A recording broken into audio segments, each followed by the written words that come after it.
শ্রীকৃষ্ণের বলা এই 5টি কথা আজ 100% সত্য প্রমাণিত হলো। আমরা সকলেই জানি এখন কালখণ্ডের চতুর্থ যুগ অর্থাৎ কলিযুগ চলছে, যেই যুগকে হিন্দু ধর্মশাস্ত্রে সব থেকে অভিশপ্ত যুগ বলে গণ্য করা হয়েছে। এমনটা মনে করা হয় যে কলিযুগ যত চরমে পৌঁছবে ঠিক ততটা পরিমাণে এই পৃথিবী থেকে ধর্ম নাশ হতে থাকবে। আর কলিযুগের শেষে ভগবান বিষ্ণু কল্কি অবতার ধারণ করে পুনরায় এই মর্তালোকে ধর্ম স্থাপন করবেন। আজকে আপনাদের সঙ্গে এই কলিযুগ নিয়েই আলোচনা করব। আজকে আপনাদের সঙ্গে যেই বিষয়টি নিয়ে আলোচনা করব তা হলো মহাভারতের দাপর যুগের সময়কালে ভগবান শ্রীকৃষ্ণ কলিযুগ সম্পর্কে বেশ কিছু সত্য বলে গিয়েছিলেন, যা অধিকতর মানুষরাই জানেন না। সেই সকল কথাগুলি আজকের এই লেখাটিতে আলোচনা করব। আপনারা এই লেখাটি সম্পূর্ণ পড়ুন, তাহলে আপনারাও জানতে পারবেন শ্রীকৃষ্ণের মত অনুযায়ী কলিযুগ কেমন হবে। যদি সঠিক বর্ণনা করা হয় তাহলে বলতে হয় মহাভারত শুধুমাত্র হিন্দুদের ধর্মগ্রন্থ নয়, বরং এই ধর্মগ্রন্থটি পাঠের মাধ্যমে সকল মানুষই তার জীবনে অমূল্য জ্ঞান আহরণ করতে পারে। কারণ মহাভারতে মানুষের জীবনের সঙ্গে যুক্ত কোনো একরকম বিষয় নেই যার বর্ণনা এই ধর্মগ্রন্থতে নেই। এরই মধ্যে একটি প্রসঙ্গের বর্ণনা আজকের সময় অর্থাৎ কলিযুগ সম্পর্কে রয়েছে। মহাভারতে বর্ণিত কথা অনুযায়ী এই কথাটি সেই সময়কার যখন পাশা খেলায় পঞ্চপাণ্ডবরা সব কিছু হারার পর পঞ্চপাণ্ডবকে বনবাসে যেতে হয়েছিল। যখন পঞ্চপাণ্ডবেরা বনবাসে যাওয়ার পথে অগ্রসর হচ্ছিলেন তখন তারা শ্রীকৃষ্ণকে বললেন, হে বাসুদেব, পাশা খেলায় সকল কিছু হেরে যাবার পর আমরা পঞ্চপাণ্ডবেরা দ্রৌপদী সহ বনবাসে যাচ্ছি, কিন্তু আমাদের সকলের মনে একটি প্রশ্ন উঠেছে, আপনি কি এটির সমাধান করতে পারবেন?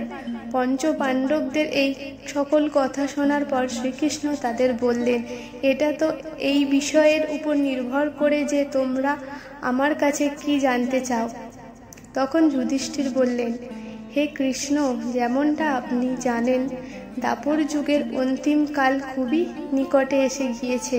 কৃপা করে আমাদের বলুন, আসতে চলা এবং পরবর্তী যুগ অর্থাৎ কলিযুগের প্রকৃতি কেমন হবে, আর এই যুগের মানুষেরা কেমন হবে? এই প্রশ্নের উত্তরের জন্য ভগবান শ্রীকৃষ্ণ 5 পাণ্ডবকে বললেন, বনের 5টি দিকে তোমরা 5 জন ভিন্ন ভিন্ন অভিমুখে যাত্রা শুরু করো এবং ভিন্ন ভিন্ন অভিমুখে যাত্রা করার পর প্রথম যে ঘটনাটি তোমরা লক্ষ্য করবে সেটি আমার কাছে এসে ব্যক্ত করো। পরমেশ্বর ভগবান শ্রীকৃষ্ণের কথা অনুযায়ী পঞ্চপাণ্ডবরা জঙ্গলের 5টি অভিমুখে যাত্রা শুরু করে। সবার প্রথমে যুধিষ্ঠির ফিরে এলেন। তিনি শ্রীকৃষ্ণের কাছে একটি অদ্ভুত ঘটনার কথা ব্যক্ত করলেন। তিনি দেখতে পেলেন 2 সুর বিশিষ্ট একটি হাতি জলাশয়ে খেলা করছে। এই ঘটনাটি দেখার পর তিনি শ্রীকৃষ্ণের কাছে এসে সম্পূর্ণ ঘটনাটি ব্যক্ত করেন এবং অদ্ভুত 2 সুর হাতির প্রকৃতি সম্পর্কে জানতে চাইলেন শ্রীকৃষ্ণের কাছে। শ্রীকৃষ্ণ তখন বললেন যে কলিযুগের মানুষ হবে ঠিক এই রকম। কলিযুগের বেশিরভাগ মানুষ হবে মিথ্যাবাদী এবং স্বার্থপর। তারা মুখে এক কথা বললেও কর্মক্ষেত্রে সম্পূর্ণ ভিন্ন থাকবে, অর্থাৎ কথা, প্রতিশ্রুতি ও কাজের মধ্যে তাদের কোনো মিল থাকবে না।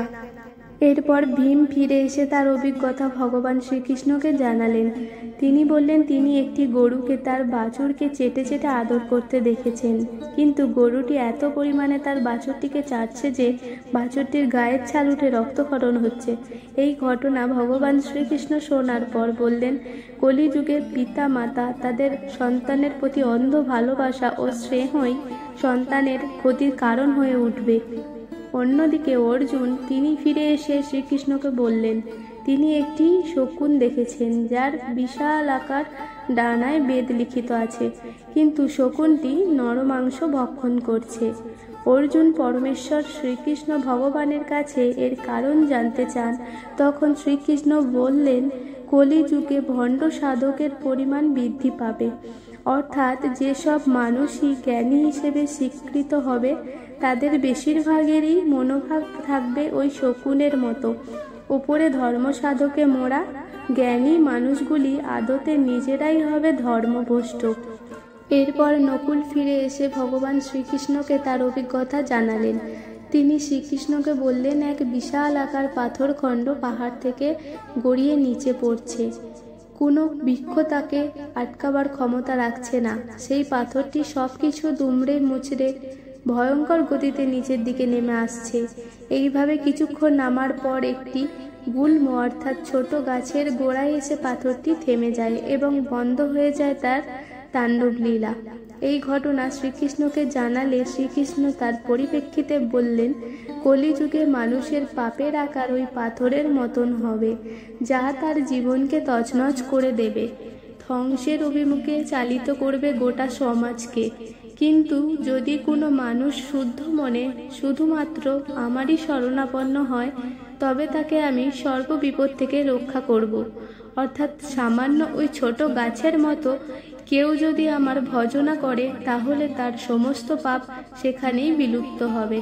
এরপর সহদেব তিনি তার অভিজ্ঞতার কথা শ্রীকৃষ্ণকে জানালেন। তিনি দেখলেন জঙ্গলের মাঝে বেশ কয়েকটি কুয়ো, কিন্তু আশ্চর্যের বিষয় হলো এদের মধ্যে সব থেকে গভীরতম যেই কুয়োটি, তাতেই জল নেই। শ্রীকৃষ্ণ এই কথাটি শুনে বললেন যে কলিযুগে সমাজে সবথেকে অর্থশালী ক্ষমতাশালী ব্যক্তিরাই সেই সমাজে সবচেয়ে বেশি শোষণ করবে। যারা নিজ তারা কাম ও বিনোদনের জন্য সুরা, তামাক প্রভৃতিতে প্রচুর অর্থ ব্যয় করবে। সমাজে পিছিয়ে পড়া মানুষদের জন্য থাকবে শুধুই অবহেলা। অতএব গরিবের শোষণই হবে কলিতে প্রবল। ধনীরা হারাবে তাদের বিচার বিবেচনা করার ন্যূনতম বুদ্ধি। বর্তমান যুগ সম্পর্কে শ্রীকৃষ্ণ যে ব্যাখ্যা করে গেছেন, তার প্রতিটি যুক্তির বিন্দুমাত্র পরিবর্তন হবে না। এইভাবেই যে আমরা নিজেদের ধ্বংসকে নিজেরাই নিকট থেকে নিকটতম করে তুলছি, তা বুঝতে অসুবিধা হয় না। তার জ্বলন্ত দৃষ্টান্ত উদাহরণ আমরা আমাদের হাতের কাছেই দেখতে পাই। সুতরাং এই পাপের যুগ থেকে বাঁচার একমাত্র উপায় কৃষ্ণ ভজনা করা। একমাত্র কৃষ্ণ নামই পারে আমাদের সঠিক পথে পরিচালিত করতে। প্রত্যহ গীতা পাঠ করুন এবং তারই সঙ্গে কৃষ্ণ মন্ত্রে নিজেকে বিভোর করে রাখুন। অন্তত রোজ একটি বার হলেও কৃষ্ণ মন্ত্র জপ করুন।